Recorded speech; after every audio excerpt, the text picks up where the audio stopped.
excited. Whoa, I didn't do a hand thing. Ooh, 2. Season 4, episode 2. And the best part of this right now, right, is nobody will know the conversation that we've just had before. No.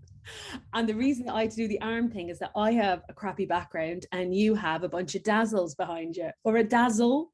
Many dazzles. Mice, mouse, dice. It's love it. It's official. Yeah, it's official. We have a dazzle. Yeah. All right. Season 4, episode 2.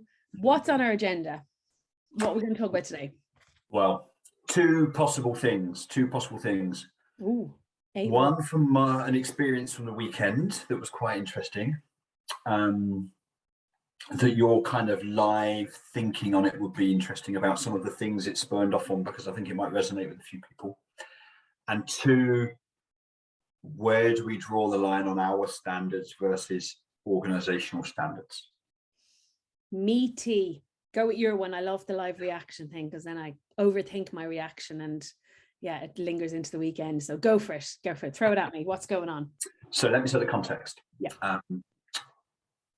Sunday, under 8s football tournament, right? And I'm going to use that word deliberately because it's not a festival, it's a tournament. So it's the first experience that the kids have had of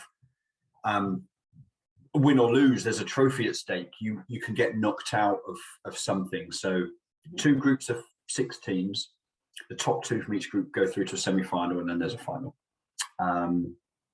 I have pretty realistic expectations of the kids before we went into it, because I know how we've done this year relative to other groups. But it was really interesting, and it was really interesting for a couple of different perspectives. So it was a semi-professional club in the next town, quite a lot of people there, under 8s and under 10s on their main pitch.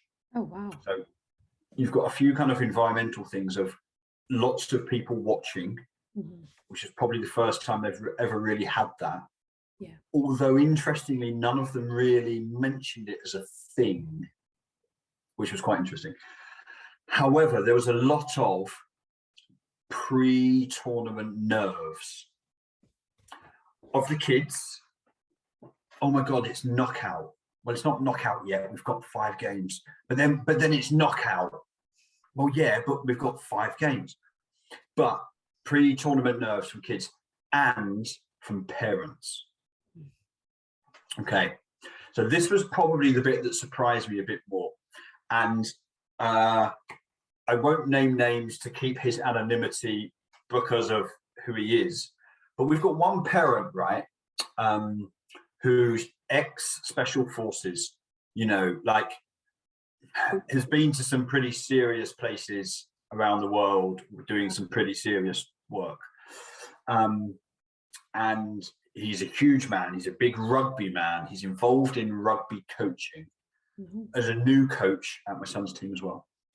He was really nervous, like really nervous. And he said to me at the start, Nick, he went, I don't know why I've got butterflies.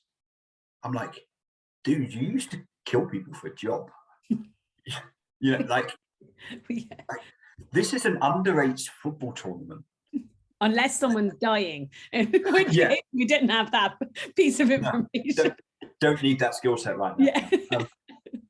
But he was really nervous. So there was a couple of things that kind of jumped to mind really was, we have a perception of somebody, you're a really big man, you do this is your background. And therefore the perception for me is they're not allowed to feel that way, when they're a human. How much has he inadvertently, subconsciously kind of shared that onto his son? And other parents were feeling the same, so it's not just on him, but the knock-on effect of that, and also the kids feeling really nervous about it, to the extent that one kid who he'll win an award this year. I think I better not say yet. We've not shared the awards, but he might win an award. He did really well this year. Stop watching. He did really well this year, but the particular his parents were watching. Edit. He's been really good all year. He's one of those kids that he's got bright blonde hair and he comes off the pitch red because he's just tried so hard. Yeah. His first game, can I be sub? And I'm like, wow, really? Yeah, I'll start the first game sub. Which is he's not been like that all season. So it was really interesting that this kind of environment, and it was quite a good environment in fair. Like the parents weren't a nightmare, or I didn't see any of that. But the impact it had on kids and parents are like fascinating. I had to get a pen and paper because there's so many things. Yeah, what you're hearing. My mind's exploding. So I'm thinking about new experiences. And I'm thinking about all the things in that situation that were new. And you can add to this, there's only a few I captured. So there's the number of people, maybe the type of people, and that could be new to them as well. So how they behave in those situations. Do they go over to the children? Do they not? Do they come on with the Haribo? Do they not? Do they, have out loud conversations and people are hearing, all these different things. The possibility that rotations and how the game is managed, if the coaches on some teams are just outcome orientated. So for the kids in one particular team, it might be a good experience. Everyone might get some time or equal time, depending on how the festival or the free friendly games were played, to now where something is to be won and lost. I don't want to play, I do want to play. What you're noticing, how did the coach manage that? The pitch itself. So on a main pitch, is there something about space? Is there something about the feeling of it on a main pitch and the familiarity or not of seeing other people on it before that they might have thought, wow, now I'm on that. And then the timing, the day, the length of the games, the time they're there. Don't eat your lunch before you're 10:30, as you said on Twitter. And then there's a separate whole part of the parent, which I'll come to in a second, but I'm wondering how that was all introduced. So we talk about coaching a lot of the times about what's done on the pitch, on the track, in the pool, but all the planning stuff. How do I introduce this transition between where friendlies into tournament games? Not saying that, being competitive is not a good thing and it should be intertwined in your sessions, but this competition where there's 12 teams and only 4, am I 2 out of the 6? Yeah. 4 are going through. Now, it's still nicely weighted that they see other people, if they don't progress, they see other people kind of in that position with them.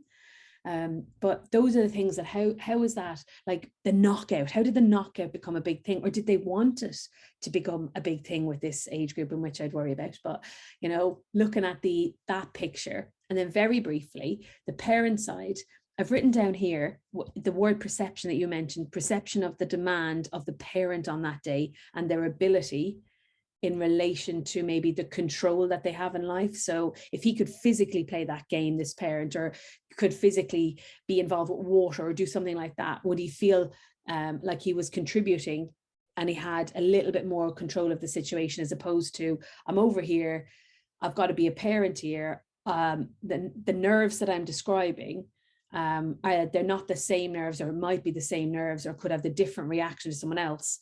To somebody else in different situations. So how is he understanding these nerves in relation to the sporting context? And then, as you so rightly said, the deflection or the ripple effect of these, which I've seen so many times in dressing rooms, when you have, all the staff or some parents going in last minute, you can do this, come on, beat them, do that, and you're like, oh, don't say that. So those are the things that floated through my head there. I didn't take you anywhere. I just gave you more back. No, but the one that's made me think is I did a really bad job of managing or introducing it.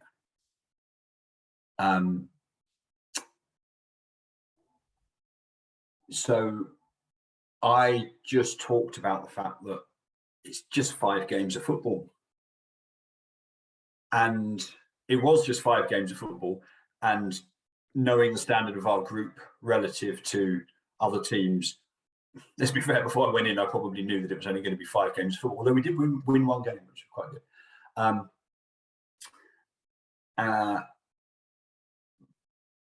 So even positioning it as 5 games of football didn't necessarily reflect what they probably would have been feeling about it.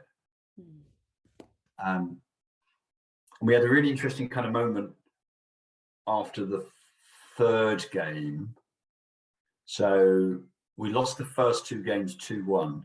The first game was the tempo. It was like a basketball match, but it was 100 mile an hour. I've never seen a tempo like it in 7 and 8 year old football, and I think it blew the kids' minds to start with because it was full on.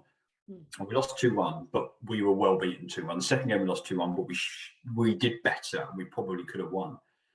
Third game we lost 5-1, I think, and one of our kids that was in goal, he gave up after 2-0, 3-0 down, and that's not like him. And he was like some really interesting, letting another goal in, throwing the ball down on the floor, and like proper negative body language. And at the end of that game, we sat all the kids down because we managed to get the dugout for our little base, which was quite good. So we sat all the kids down. So how are you feeling after that? And it was like angry, frustrated, disappointed. Wow. Okay, but why? What's happened? And my son at the moment is being a bit too clever for his own good, and talked about, well, yeah, but you understand this stuff and we don't because we're only kids. Wow. Smart. Wow. And then but because we've been talking about real simple things like when we've got the ball, make the pitch big, and when they've got the ball, make the pitch small and try and deny space. But we don't get into depth of detail of denying space, but just make the pitch small. And he's like, yeah, but you understand that. I'm like, well, what happened in that game? Why did Isaac get 5 kids bearing down on him at any one stage? Well, because we were too spread out. All right, okay, so let's just go back to what we said about trying to get closer to your mate. Yeah. So it's all learning stuff, but it really kind of materialized in this kind of anger, disappointment, frustration, but which they then took into the next game, which is the one that they won 1-0. But it was there was a lot going on that I probably hadn't considered enough beforehand. Yeah, well, I didn't know it was you as coach, so that's interesting, and it still would probably been as honest.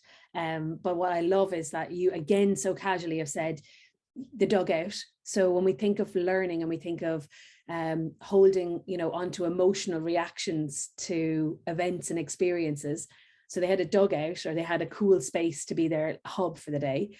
They then had a debrief where you there you go, hierarchy, but you offered a space for them to share a label of what they were feeling. Like, how often do children at that age get that chance? And then another thing which links to this. So I had a conversation the other day with, who did I have it with? Oh, Dagny at West Ham, who is a kid, Brynir. And she said that Brynir is, they're Icelandic and English is a second language. And at nursery, sometimes he just gets things and throws it, because he can't articulate what he wants to share. And I thought, well, actually, sometimes all the way to adulthood, even with English, we still can't find the words to share what we're feeling and how we feel about it. So the fact that there was a debrief, label of emotions, simplifying of message or clarity, a chance for them to go back and share. So you prioritize that space to do that, so they could implement, whether the outcome was 1-0, a win, a loss, that they still had an opportunity, and that profound statement. You're an adult, or you get this, you understand this stuff. Like how we should really take that lesson, those lessons from children or those programs and podcasts. Wow, I love that. So that we have spoken before about checking in and planning and reflecting. There's only so much a coach can do, but what a great example of that in practice, the reflection piece that we're using this space to do, and for other people to go, actually, do I do that? Do I only do it in session? Do I, have opportunities between or after?